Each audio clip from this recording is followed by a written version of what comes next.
one of the questions was about you guys kind of have a unique approach to the young horses, and they wanted to know, I think, what you need to solidify before you start introducing them to jumping, and before you would really take them out on their first event. How do you start a young horse, basically, is what they want to know. Well, I think right from the beginning, all horses need to be started the same way. And the horses have to understand how to communicate on the ground before they have any kind of chance of being able to communicate with you when you're on top of them. So the ground skills become the way to introduce the language to the horse.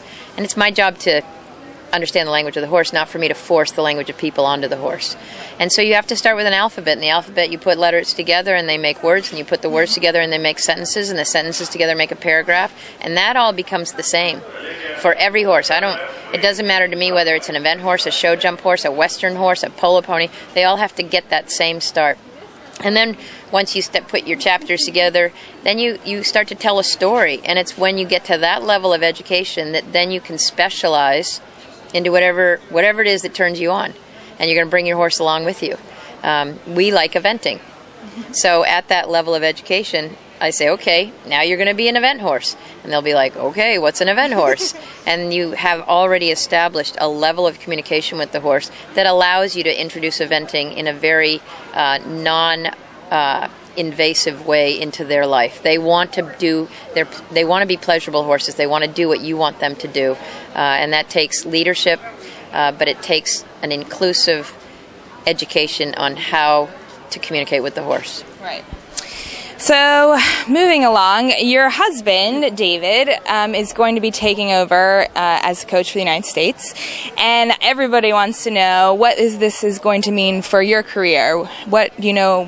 How this is going to affect you and your profession? Well, first of all, we're both really excited for David. This is something that he has literally thought about his entire life and prepared for his entire life. So he's taking it very seriously and super, super excited about taking this on, and for an extended period of time, hopefully. And he's got lots of wonderful ideas on how to bring this next group of riders into being a formidable force worldwide in eventing. So that's exciting just to start. Yeah. What will Karen O'Connor do? It's a little bit of work in progress. The one thing for sure is there would be a perceived conflict of interest for me to continue to be a team candidate with David as the coach. So I will be 55 when that happens, when he takes on that job. So for me, the age is about right for me to not pursue teams anymore. I'll certainly continue to compete.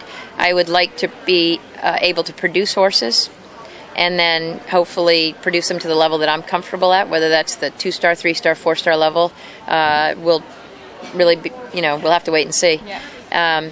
And then I'd like to pursue some other things. I have a huge passion for show jumping. I'd like to maybe do a little show jumping specifically. And then I'd like to help in any way that the sport of eventing wants me to help. What they consider to be a conflict of interest or a perceived conflict of interest and what isn't, or what the sport can live with, I don't know. That remains to be big talks in the next year to decide. Would I be a selector? Would I, continue my participation in the federation on all the standing committees? I'm wide open, and I'm really excited about it for David and for me. You won't see me standing on a podium at the Olympic Games, but I'll be in the stands cheering everybody on for sure. That's pretty awesome. You will have more time. I hear you are an avid golfer. I don't know if I'll have more time, but I do enjoy swinging a club. Yes. Swinging a club. So who is the better golfer between you and your husband? There's no doubt about that. No question. David's a very, very good golfer. Yeah? Yeah. I think he's got a 8 or 10 handicap right now, so I don't even know what that means. That's good. That's very good. That's good. That means he can go out with anybody and not totally embarrass himself. So, and I'm not in that group at all. That's awesome. Well, I think we will see if anyone out in our crowd, if they want to ask you any questions. Does anyone have any questions? Been waiting. I do. Yeah. See about your summer camps that you've done. The summer camps that you've done for all ages, I'm sure. Yes. This kind of new new sport for my daughter and me. But do you know right away when you see someone and you're training and you're going through the camp and you say, ah, that's a good one? Like, can you already tell that early on and keep with it? And you know that person and you go to that person and say, look, I really think you have it. Keep pursuing it. Like, where are you with that? It's a great question. You know, David and I have been doing these camps for a number of years now. I think we're coming up on our 10th year or close enough.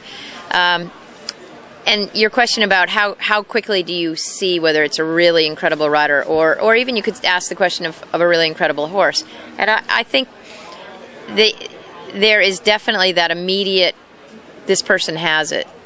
But that's not to say that a person that you don't say has you have that immediate connection with doesn't have it as well. Because there are many, many different parts to this puzzle. And one story we had, we met Lauren Kiefer at one of our camps. She came with her family, and it was a great story because in the beginning morning of the camp, we all sit around in a circle, introduce each other and get to know each other, and then everybody has to tell their story, why they're here and what do they want to accomplish. And Lauren said, I want to teach my horse how to jump on and off a bank. And we were like, well, why do you want to learn that? Why is that so specific? And she said, because I can't do it. I fall up the banks and I fall off the banks. And we're like, really? Okay, well, we can help you with that. By the end of the second day, and we all have a rotating thing with the different instructors. First instructor came back having done Lauren and said, see that kid from Southern Illinois? What's her name, Lauren? She's really good. And she was, I don't know, she was in her late teens. Next lesson, next person comes back.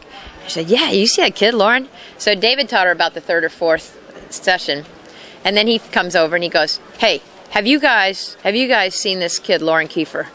She's really good. And we're like, yeah, we know. We've all said that. No, but I'm not kidding. She's really good. And we're like, we know. So by the end of the clinic, Lauren came up to us and she said, do you all have a working student program? And we said, yeah, we do. She goes, well, I would like to come if that's possible. And okay, well, let's give you some information and sort of see when you're interested in coming and for how long. She goes, no, I'm talking about today. We're like, you want to come home with us? She goes, yes. And that was 6 or 7 years ago. And she's still with us. And now she's a full-time rider and she's my right-hand man. Yeah.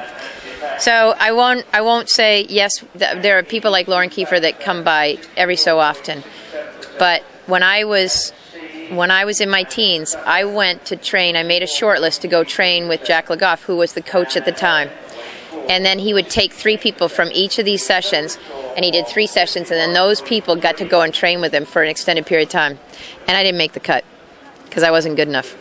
And he told me at that time, you know how to ride your pony very well, because I had a Connemara. He said, but you need to go and do a lot of other equestrian jobs. You need to go and ride lots of other horses before you're going to have the vast knowledge that is going to be necessary for you to have a sustained career in this sport. And you know, that hit me really hard. And I couldn't believe that the coach had turned me down after I'd won a lot of things. And so that would be an example of somebody passing you over. And then but that's the difference.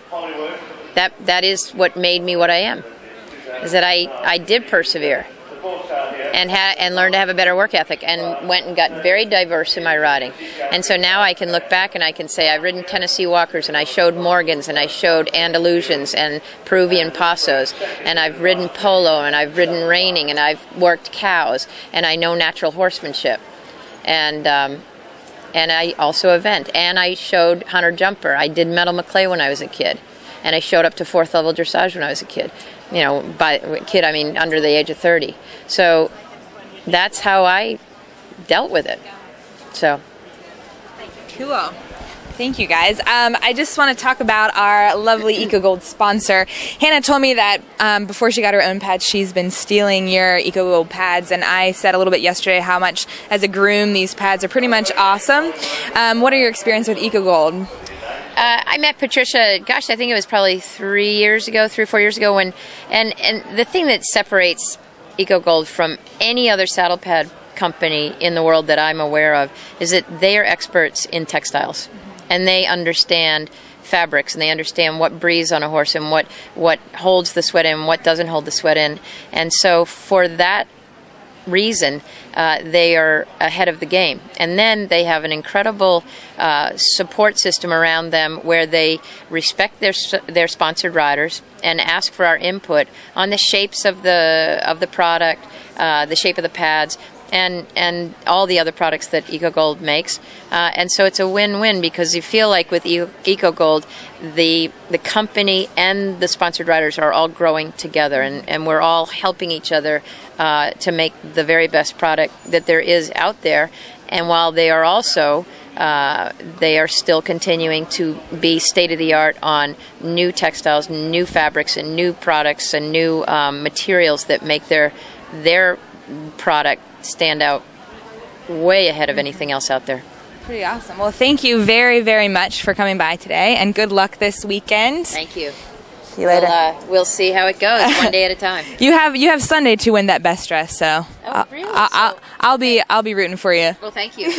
I'm going to work on that. I think I need to go get my hair done. Get your hair done. And get my nails and my toes done as well. All right, thank you. Thank you.